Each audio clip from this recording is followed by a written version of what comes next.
This video provides information from the internet, and we do not promote any products or medicines. Always consult a doctor before using any medication. We are not responsible for any side effects or issues resulting from self-medication. Testoviron Depot 100 injection is an effective treatment for low testosterone levels. It is designed to restore hormone balance and improve various symptoms associated with male hypogonadism. Indications and uses. This therapy is indicated for men experiencing low testosterone levels due to conditions such as testicular failure, hormonal imbalances, or other medical issues.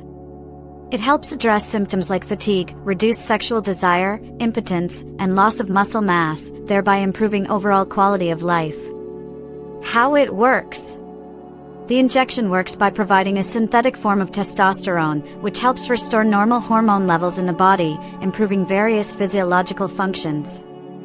Directions for use. Administered by a healthcare professional, this injection is typically given intramuscularly every 2 to 4 weeks, depending on individual needs. It is crucial to follow the doctor's instructions regarding dosage and frequency, as adjustments may be necessary based on ongoing blood tests and health assessments. Possible side effects. Possible side effects may include pain at the injection site, acne, mood swings, increased red blood cells, and weight gain.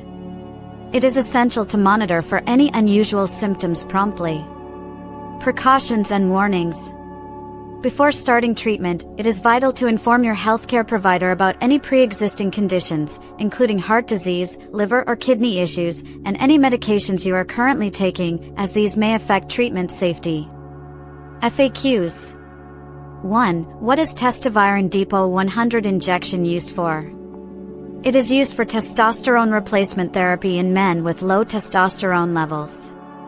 2. How often should the injection be taken? Typically, it is administered every 2 to 4 weeks. 3. Is it safe to take a higher dose? No, higher doses can increase the risk of side effects. 4. Can I self-administer this injection?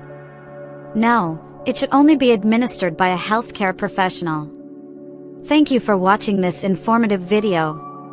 If you have any questions or suggestions, please feel free to leave a comment below.